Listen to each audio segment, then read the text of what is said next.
자, 여러분 안녕하세요. 김동규 교수입니다. 오늘은 저번에 말씀드린 대로 아프로디테 여신에 대해서 하겠습니다. 그래서 아프로디테는 저번 시간에 우리가 했던 아레스와도 그 연관성이 많고 또 뭐 어원적으로든 또 우리 보통 비너스 조각상으로 유명하죠. 그러니까 이제 로마 신화에서는 개명되어서 비너스라고 불리지만 그리스 신화에서는 이제 아프로디테입니다. 그래서 아프로디테에 대해서 오늘 이제 하겠는데, 먼저 제가 찾아놓은 그 아프로디테와 관련된 일단 그림들 보면 제일 위쪽에는 요게 이제 자 이게 이제 비너스상이라고 하고, 원래 이게 이제 굉장히 오래된 그 아프로디테 관련 상인데 굉장히 풍만하죠. 그래서 원래는 예전에는 다산, 그러니까 애를 많이 낳아야 되고 하는 그런 이제 농경사 할 때는 여자들의 미의 기준이 요즘하고는 정반대라고 봅니다. 이렇게 풍만해야 여성미라든지 여자로서의 어떤 그 미의 기준이 이랬습니다. 요즘처럼 이렇게 깡 마르면은 날씬하다고는 하지만은 그 예전 미의 기준이 안 맞습니다.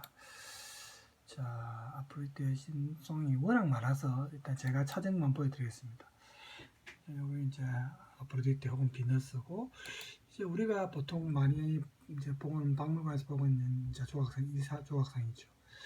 그 다음에 또 이제 보면은 이렇게 조금 이제 뭡니까 완전한 상이 아니죠. 좀 그죠? 예, 그래서 이런 경우 상도 있고, 그 다음에 얼굴만 이제 돼 있는 상도 있습니다. 그죠? 그 다음에 이제 그때 이제 판도라의 상자에서도 나왔지만, 이런 판도라의 상자에서 그때 판도라와 관련된 그림인데, 이렇게 풍만한 게 예전에 이제 미의 기준이라고 보면 됩니다. 요즘하고는 완전히 다르죠. 자, 이렇게 사진은 이제 여러분 봤고, 그 다음에 이제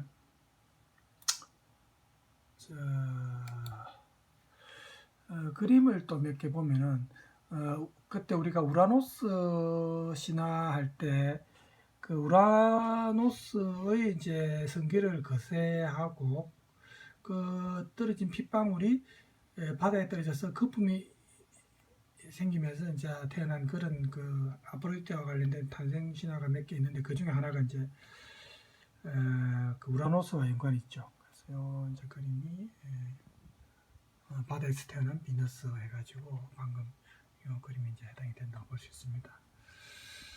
그 외에도 뭐 많은 그림들이 있는데, 이제 아프로디테와 관련해서는 이렇게 주변에 보면 연인들이 많이 같이 나오죠.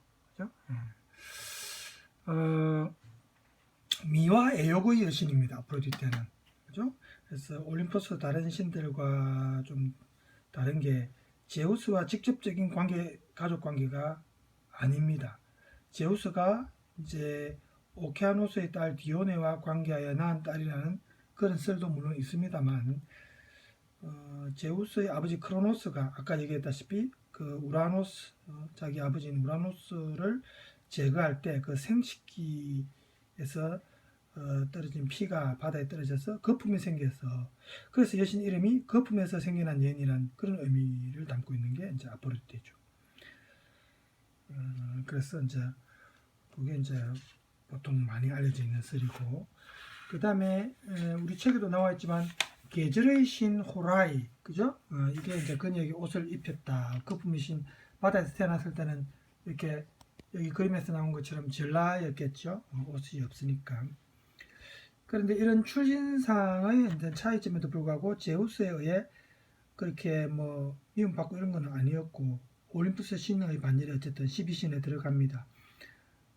아프로디테가 자립적으로 만들어 놓은 신화 속의 세력, 그 힘이 역시 굉장하기 때문에 제우스가 어떻게 제거하기에는 쉽지 않았겠죠. 그래서 제우스가 뭐 반열을 별로 안 했어요. 그리고 신 중에서 가장 이 미의 신, 아름다운 신이라는 아프로디테는 올림푸스 신들 중에서 가장 못생긴 헤파이스토스의 아내였죠. 저번에 우리 헤파이스토스 편에서 봤죠.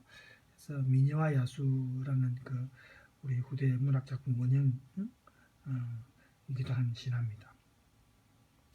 그래서 이제 헤파이스토스 때 너무 헤파이스토스가 외모가 좀 미흡하고 또 불구고 태어날 때부터 그래서 어머니 헤라한테 버림받고 그런데 이제 성장한 헤파이스토스가 이 어머니에 대한 복수를 위해서 보이지 않는 거물을 만들었댔죠. 그래서 이제 그 황금 의자에 어머니가 헤라가 앉았을 때 이제 그물에 갇혀 가지고 헤라를 풀어줄 수 있는 신이 아무도 없으니까 그때 이제 신들이 아프로디테를 안으로 주겠다는 그 조건으로 헤파이스토스를 이제 구슬렸죠. 그죠? 그래서 이렇게 헤라의 고통을 풀어주는 일이 아니더라도 올림푸스 신들은 이 대장장이 헤파이스토스가 또 사실은 필요합니다. 온갖 무기를 만드니까. 그래서 아프로디테를 사실은 이용을 했고 아프로디테는 그러한 정략의 희생자입니다. 그죠? 자기의 자발적인 의사에 의해서 헤파이스토스와 결혼한 건 아니니까. 그죠? 그래서 아프로디테가 자신의 의사와 관계없이 이렇게 못생긴 남편을 얻었기 때문에 이제 바람 피우는 어떤 당위성을 또 갖게 되는 거죠. 그래서 이제 전쟁의 신 아레스가 아프로디테의 정부로서 유명한데 이 애정 행각이 너무 도가 지나쳐서 헤파이스토스가 나중에 알게 돼가지고 역시 침대에서 두 신이 서로 불륜을 저지를 때 이제 침대 위에도 역시 어머니 헤라한테 했던 것처럼 이렇게 보이지 않는 그물을 이용해서 두 사람이 침대에 이제 딱 잡히죠. 침대 위에서 망신을 당합니다. 모든 신들이 다 보게 되는 그런 설이 이제 앞에 우리 헤파이스토스 편에서도 다 아레스 편에서도 이제 다 알고 있는 내용입니다. 근데 이제 아프로디테는 또 포세이돈과도 사랑을 나누어서 자식이 있습니다. 뭐 에릭스 로도스라는 자식이 있고 디오니소스 사이에서도 자식이 있는데 성기가 유난히 큽니다. 그래서 그 생식과 풍요의 신인 프리아포스라고 있습니다.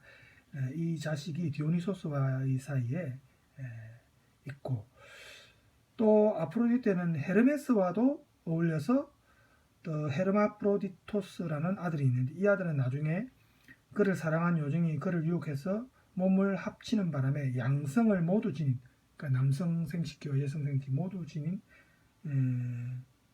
그런 몸을 갖게 되죠. 이렇게 아프로디테는 제우스 남자 바람기 그 최고봉이 제우스라면 여자로는 아프로디테입니다. 여신으로서. 근데 아프로디테는 신만 해당 안 되죠. 사람들도 미소년, 요즘으로 치면 꽃미남이죠. 뭐 예를 들어서 아도니스 같은 경우는 아프로디테가 사랑한 인간입니다. 아름다운 청년이고 아도니스는 출생에서부터 이제 얘기가 좀 비범한데 이 아도니스를 낳은 이야기가 나중에 보면은 전해지고 있는데 아도니스를 낳은 게 스미르나인데 이 이야기가 키프로스를 배경으로 하고 있습니다. 이 딸 스미르나라는 이제 너무나 아름다운 지나치게 그래서 자기 딸을 너무 아름답다고 자랑하던 키프로스 왕한테 아프로디테가 화가 나서 에로스를 시켜서 이 딸이 아버지를 사랑하게 만들어 버렸습니다. 여러분 알다시피 큐피드의 화살, 에로스가 이제 로마명 큐피드 바뀌지만 화살을 맞으면 자기 마음과는 달리 사랑에 빠지게 되죠. 그래서 아버지를 만나기 직전의 이 딸 스미르나에게 황금화살을 맞춰가지고 이 에로스의 황금화살을 맞으면은 무조건 처음 만난 이성에 대해서 사랑을 하게 됩니다. 그래서 아버지에게 돌을 벗어난 어떤 사랑의 욕정을 품게 된 이 딸이 스미르나가 아버지를 속이고 동침해가지고 자식을 갖게 되죠. 이를 알게 된 왕이 나중에 딸을 죽이고자 했고 딸은 도망칩니다. 그래서 도망치던 이 스미르나가 잡히기 직전에 신은 그녀를 나무로 변하겠습니다. 그래서 이제 많은 세월이 지나서 그 나무에서 아기가 태어나는데 아프로디테는 이 아이를 사람이 눈에 띄지 않는 지하 세계의 페르세포네에게 맡겼습니다. 저번에 이제 페르세포네 알죠? 지하 세계의 신은 누굽니까? 하데스에게 강제로 잡혀간 베르세폰의 데메테르에 딸 있지 않습니까? 그래서 이제 그 베르세폰의 이 한테 맡기는데 이 아이가 아도니스라는 이름의 건장한 청년으로 이제 성장해 가지고 너무 아름다운 청년이니까 이 저승의 여왕 페르세포네도 반합니다. 그래서 페르세포네와 아프로디테가 서로 연정이 됩니다. 결국 제우스의 중재를 받아서 두 여신이 1년에 3분의 1은 아도니스, 또 나머지 3분의 1은 아도니스의 뜻대로 하기로 했고, 아도니스는 그 3분의 1도 아프로디테와 함께 지냈다고 합니다. 그래서 이제 이 아프로디테의 아도니스에 대한 사랑이 굉장했는데, 이를 질투한 그 원래 정부 아레스 있죠? 싸움 전쟁의 신 아레스가 이제 파국을 맞게 합니다. 멧돼지로 변한 아레스가 사냥에 나선 이 아도니스를 죽입니다. 그래서 아도니스를 잃고 슬픔에 빠진 아프로디테를 위로하기 위해서 페르세포네가 아도니스를 아네모네라는 꽃으로 부활시켜 줬다고 합니다. 여러분 아네모네라는 꽃 이름 들어봤죠? 자, 그 다음에 아프로디테는 또 이제 인간과 관련해서 또 트로이아의 앙키세스라는 이제 인간한테도 욕정을 느껴가지고 이 앙키세스와 의 사이에 아들을 낳는데 그 아들이 아이네이아스입니다. 이 나중에 트로이 전쟁이 끝나고 나서 아프로디테의 안내, 어머니 아프로디테의 안내를 받아 이탈리아로 가서 로마를 건국합니다. 그래서 로마의 수호신이 우리가 베누스, 즉 로마 신화의 아프로디테가 된 게 이런 연유입니다. 그 다음에 아프로디테의 아들 중에 여러분, 그 우리 로마 신화에서 큐피드라고 하는 에로스 신 있죠. 항상 그 아들, 아기 모양에서 성장 안 하고, 날개를 단 채, 사랑의 화살과 이제 반대 화살, 그죠? 황금 화살과 나바살을 갖고 다니죠. 그래서 이 에로스가 들고 다니는 화살이 황금 화살과 이제 나바살인데, 황금 화살을 맞으면 아까처럼 처음 본 이성을 완전히 사랑하게 되고, 나바살을 맞으면 반대입니다. 그 이성을 완전히 혐오하는 그런 내용이 이제 앞에 우리 다른 신화에서도 몇 번 나왔죠. 그래서 이런 게 이제 아프로디테와 관련된 에피소드라고 보고,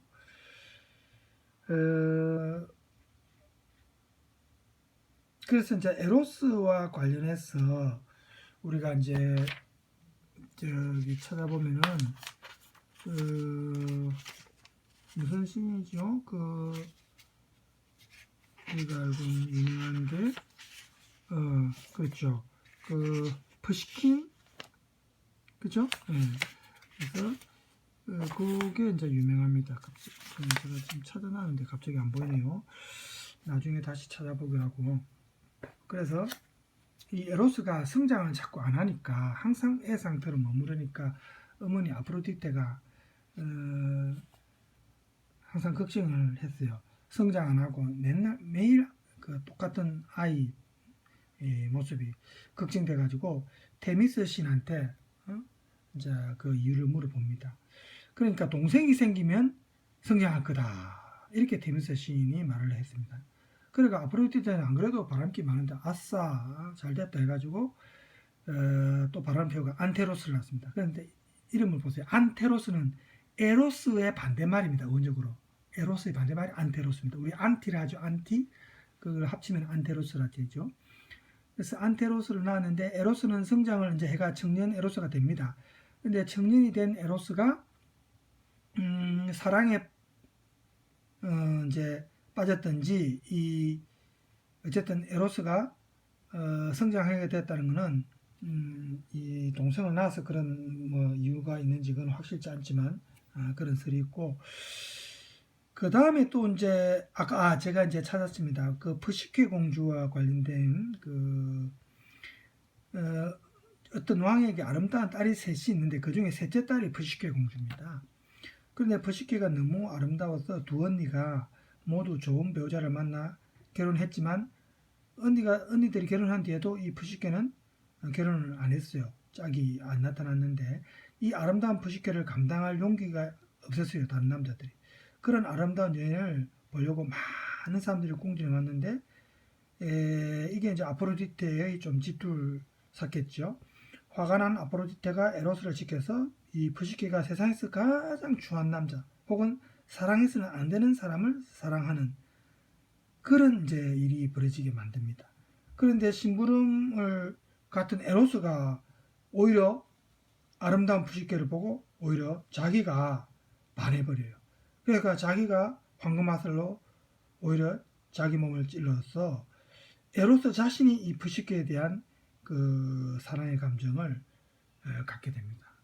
그래서 이렇게 사랑에 빠진 에로스는 아폴로의 신탁을 빌어서 이 푸시케의 아버지를 움직여 가지고 마음을 마침내 자신의 비밀 궁전에 이 푸시케를 데려와 가지고 밤에만 이 에로스가 나타나서 사랑을 나눕니다. 푸시케와 날이 밝으면 에로스는 푸시케의 곁을 떠나야만 했는데 이것은 왜 그러냐면 인간이 신의 모습을 바로 보아서는 안 되기 때문입니다. 이제 세월이 지나고 이제 그런 생활이 반복되다 보니까 익숙해지기도 했지만 혼자 지내는 낮 시간이 좀 지루했겠죠. 그래서 푸시케가 에로스를 졸라가지고 낮에 좀 무료한 걸 달래기 위해서 언니들에게 소식을 전해서 만날 수 있게 해달라고 했습니다.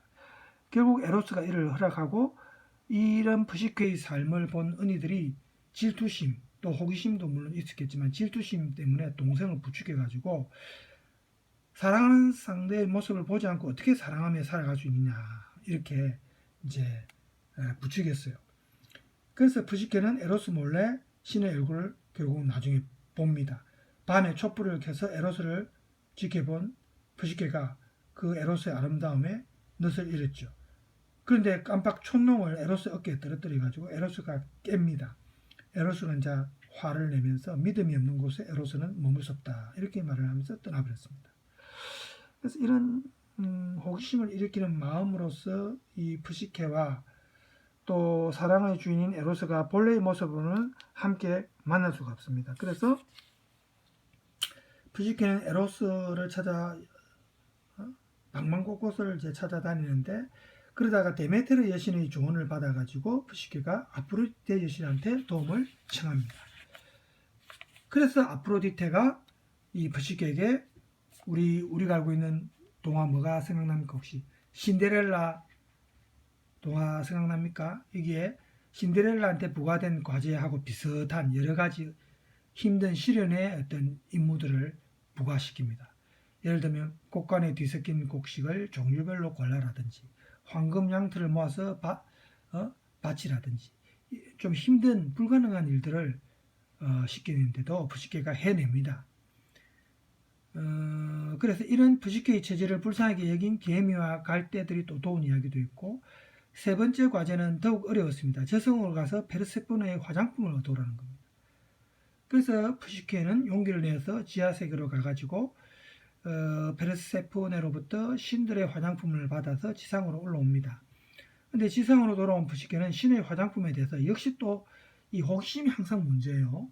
호기심을 참지 못하고 열어보지 못하는 상자를 열어보고 맙니다.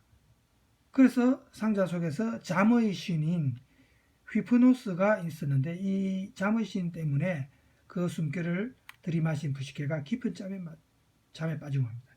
또 잠자는 숲속의 공주가 생각나죠. 그러니까 이 우리가 알고 있는 많은 동화들의 원형이 이 신화에서 나왔다는 거 우리가 알 수 있는 겁니다. 결국 이런 걸 보면은 그죠? 그래서 이런 이제 푸시케가 이렇게 가정 고생을 하는 것을 쭉 지켜봤습니다. 에로스가. 그래서 이제 잠자는 이 푸시케를 깨웠습니다. 그리고 올림퍼스로 인도해서 어머니 아프로디테와 이제 화해시킨 후에 하늘나라에서 행복한 삶을 이어갔다. 그래서 고생 끝에 낙이 온다는 그 전통적인 순종형 여성상을 이 푸시케가 보여줍니다. 그래서 이렇게 푸시케 공주 이야기가 결국 우리가 알고 있는 잠자는 숲속의 미녀, 신데렐라 뭐 이런 여러 가지 동화의 원형이 됐다는 것을 알 수가 있습니다. 그죠? 자, 너무 이 그림을 보니까 여러분 또 좀 지루하죠. 자, 아프로디테와 관련해서 이제 보통 비너스의 탄생이라고 이 그림 제목이 이제 알려져 있는데 결국 비너스가 이제 아프로디테 아닙니까? 지금 바다에서 탄생하죠? 예, 그 부분이면서. 그 다음에 이게 이제 우리가 가장 많이 알고 있는 그림 아닙니까? 보티첼리의 비너스의 탄생이라는, 그죠? 네, 아주 유명한 그림입니다. 그 외에 이제 이거는 루브르 박물관에 있는 비너스와 아모르, 그죠? 에로스, 그죠? 큐피드가 설설거든.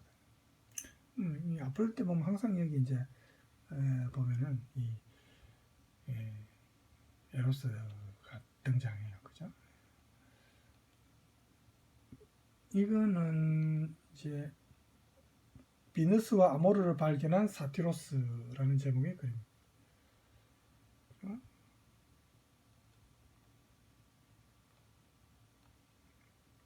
이것도 조금 유명한 그림이죠.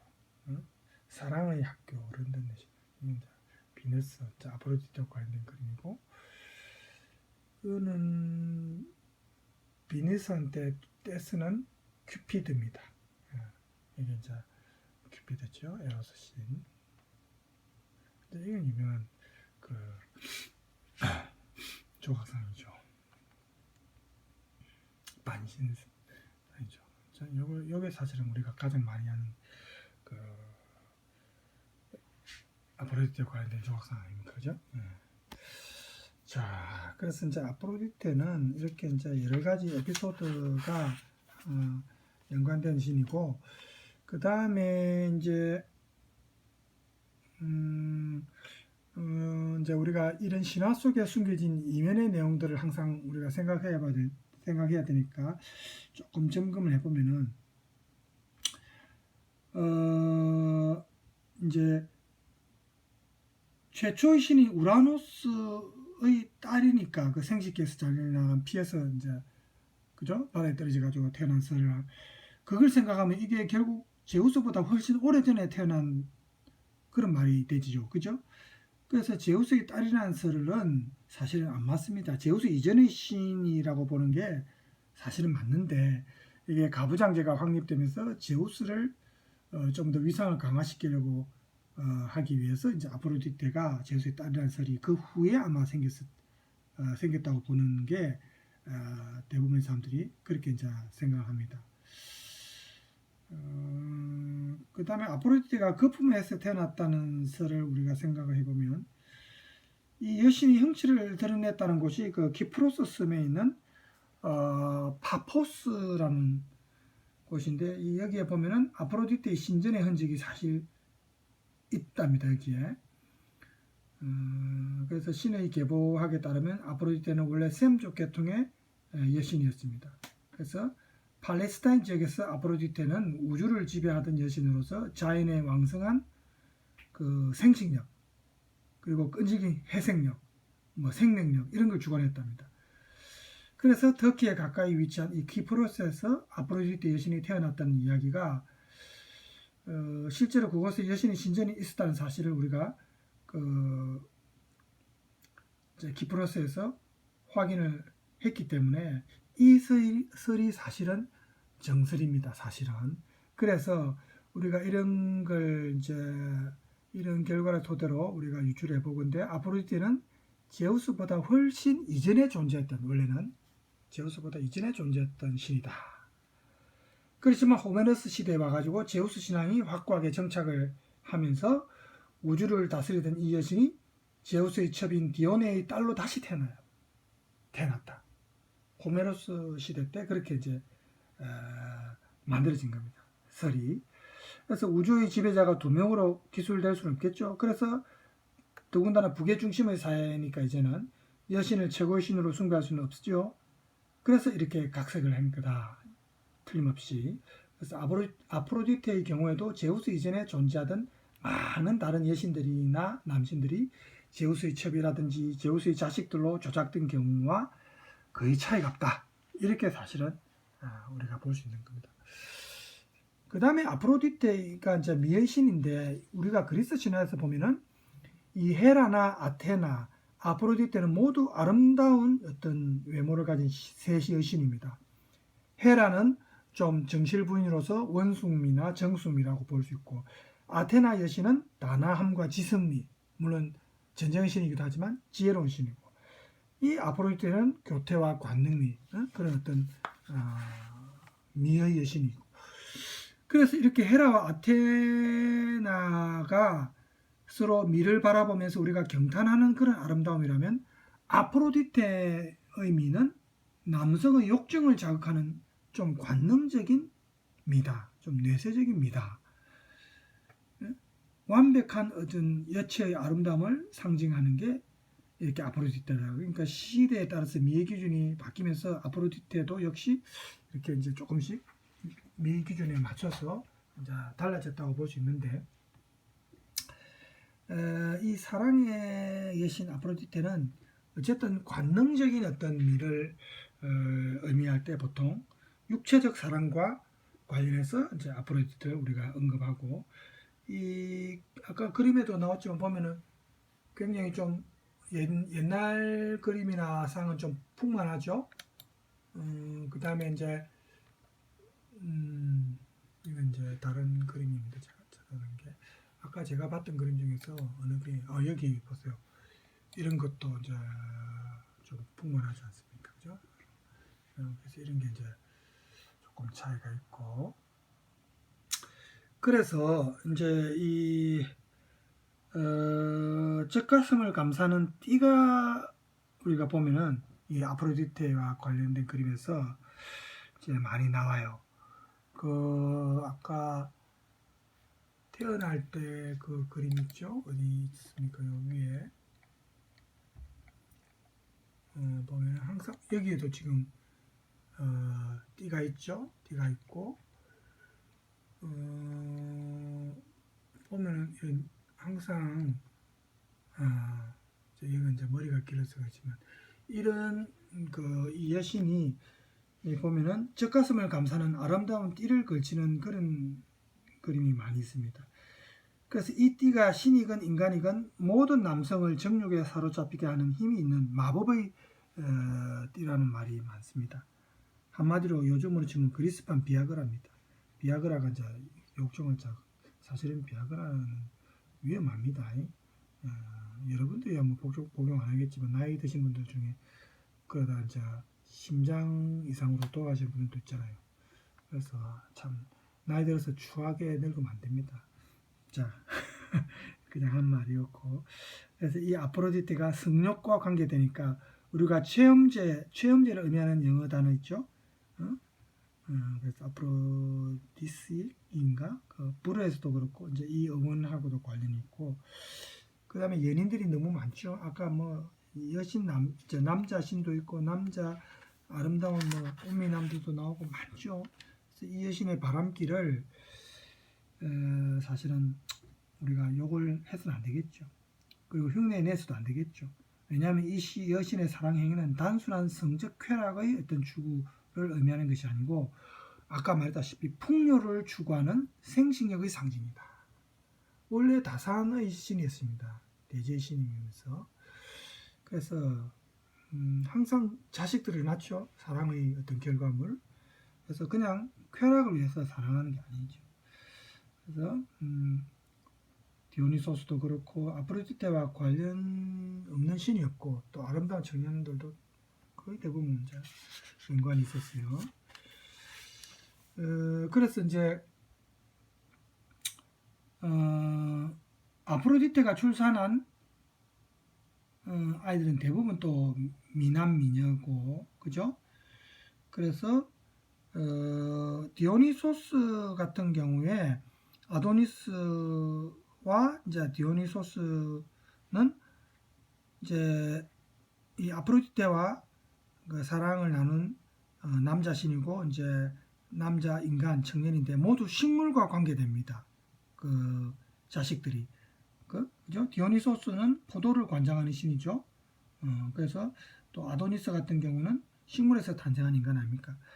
그래서 이렇게 식물과 관계된다는 것은 벌써 이들이 생식력을 관장하는 여신 아프로디테와 사랑을 하는 행위가 풍요를 기원하는 이 종교적 의미가 있다는 것.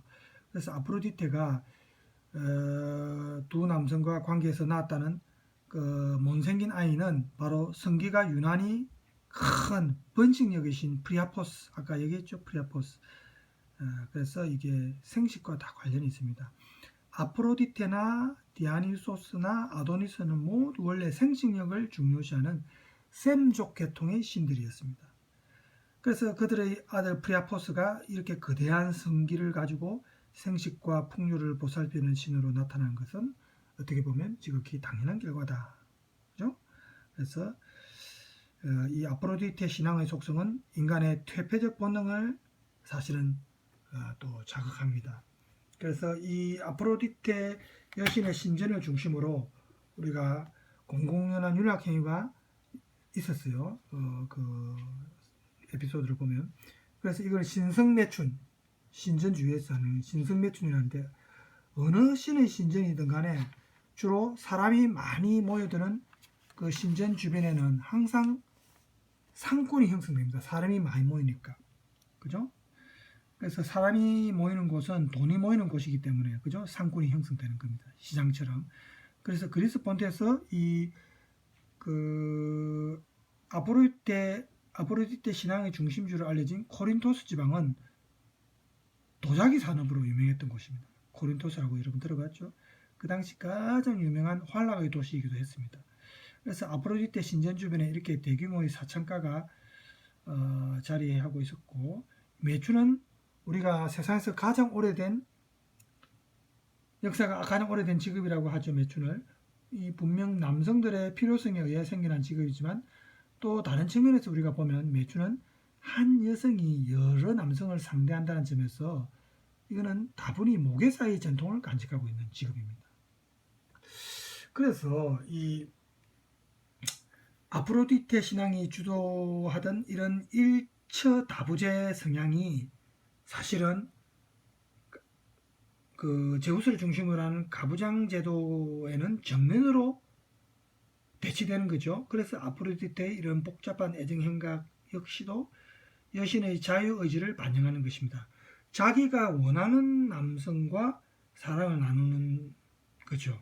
그래서 이런 행동은 가부장 역사에서 만연하던 정략결혼의 풍습에 대한 어떤 과감한 반항이다, 이렇게도 볼 수 있고, 그래서 이런 점에서 아프로디테 신앙은 제우스 중심의 남성 신앙과 대립적 관계에 있다. 네? 이렇게 이제 볼 수 있습니다. 자, 아프로디테와 관련해서 오늘 뭐 많은 에피소드가 이제 들어봤는데, 유튜브에 제가 이제 관련 동영상을 찾았는데 한 몇 개 있었는데 시간 관계상 지금 다 볼 수는 없고, 아프로디테와 그 아테나 여신, 헤라 여신 사이에 이제 있었던 일 그거 하나 보겠습니다. 안녕하세요. 지난 시간에 아테나, 아프로디테, 헤라 이 세 여신들 중에서 누가 가장 아름다울지에 대해서 파리스가 심판하게 되었다라고 말씀드렸는데요. 이게 이제 트로이 전쟁의 이제 원인이 되는 그런 사건입니다. 그죠? 그래서 이 내용을 하나 비슷한 내용이 하나 더 있는데, 이거는 이제 KBS에서 그때 했던 내용인데, 자, 이걸 봅시다. 그림 나오는 걸 봅시다. 자, 그렇다면 이 세 여신들 중에서 누가 가장 아름다웠을까요? 그래서 이 시간에는 이 세 여신들에 대해서 간단하게 프로필을 소개해드리고 실제로 얼마나 아름다웠는지에 대해서 한 명씩 순서대로 살펴보는 시간을 갖겠습니다. 먼저 아테나에 대해서 설명드리겠습니다. 아테나는 제우스의 딸입니다. 제우스의 머리에서 태어났다고 합니다. 그림을 보시면 아테나가 제우스의 머리에서 무장을 한 채로 태어나고 있는 모습이 보입니다. 이건 아테나 편에서 이제 제가 하려고 했는데 여기서 잠깐 소개를 하네요. 자, 다른 신문 넘어갑시다. 골드 미스였던 거죠. 그래서 아테나는 청초한 여인의 아름다움을 상징합니다. 참고로 아테나는 로마 신화에서는 미네르바입니다. 네, 지혜의 여신. 우리 미네르바란 말 알죠? 부엉이, 올빼미, 그죠? 지혜의 상징이죠. 다음으로 아프로디테에 대해서 설명드리겠습니다. 아프로디테는 제우스의 딸이라는 이야기도 있지만 바다의 거품에서 탄생하였다는 이야기도 있습니다. 황금사과와 관련된 내용이 좀 언급될 줄 알았는데 안 나오네요. 그러면 다른 동영상 요 분이 아마 언급할 수 있으니까 요 내용을 조금 봅시다. 평소에 흠모하던 여신이 있었습니다. 바다의 여신 테티스였습니다. 근데 테티스와 결혼을 해서 낳는 자식은 제우스와 아버지를 테티스. 몰아내고 왕에 오를 것이다라는 신탁이 있었기 때문에 아, 여기 제우스가 나옵니다. 대신 테티스를 펠레우스라는 영웅과 결혼을 시키게 되죠. 여러분 저번에 황금사가 그죠? 그 자기를 초대하지 않아서 화가 난 그 브라이 여신이 그죠? 그 황금사과를 던지고 간 그 사건 있죠? 그 내용입니다. 여기에 지금 이제 아프로디테와 아테나 여신, 헤라 여신이 서로 자기의 미를 뽐내는 내용이 나오는데 이 내용을 조금 보고 마치겠습니다. 그래서 모든 신들을 초대하고 아주 성대하게 결혼식을 열어주죠. 그런데 여기에 초대받지 못한 신이 하나 있었습니다. 바로 불화의 여신 에리스. 그렇죠. 당연하죠. 결혼식에 불화를 끌어들일 이유가 없으니까요. 그러니까 에리스는 아니 이것들이 나를 빼고 재밌게 놀아? 그렇다면 내가 불화의 씨앗을 던져주지. 제베스 아니고 그러면서 제피니시였네요. 여기다가 황금 사과를 던집니다. 그런데 그 황금 사과에는 가장 아름다운 여신에게 라고 쓰여 있었어요. 정말. 그러니까 이걸 발견하고서 헤라 그리고 아테나, 아프로디테가 경쟁을 하게 됐습니다. 그런데 결판이 안 나자 서로 이제 이 세 황금사과 여신은 주인이라고. 그 황금사과를 가지고 제우스에게 부탁을 했죠. 그러나 제우스는 결정을 내리지 못합니다. 왜냐하면 한 신에게 주면 다른 두 신이 분노할 테니까, 삐질 테니까. 그래서 판결을 트로이아의 왕자인 파리스에게 맡기게 되죠. 아니 근데 거절할 권리는 없나요? 나는 판결하고 싶지 않다고? 파리스가 네, 함정이라서 어쩔 수가 없나요? 그건 생각 안 해본. 여기서 신화의 내용을 바꾸면 안 되죠. 이 질문한 사람들이 자, 이 내용을 중단시키고 그러네요. 자, 그래서 이게 그 유명한 파리스의 선택. 그렇죠. 그렇죠. 예. 그래서 이 세 여신이 파리스를 매수하기 위해서 뇌물을 제시합니다. 아테네는 어떤 싸움에서도 이길 수 있는 전략의 지혜를 주겠다. 헤라는 이 세계를 지배할 수 있는 최고 권력을 주겠다. 아프로디테는 이 세상에서 가장 아름다운 여인과 사랑하고 결혼을 할 수 있도록 해주겠다. 그래서 이 세 여신이 자기를 미의 여신으로 뽑아달라고 이렇게 제안을 하는 겁니다. 그러니까 이 제안 중에서 자기 마음에 드는 걸 선택을 하겠죠, 파리스가. 파리스 누구를 선택했을까요? 아프로디테. 다 알고 계시네요. 다 알고 계시기 때문에 그렇게 답을 하신 거죠? 근데 여러분들이라면 누구에게 주고 싶은가요? 헤라에게.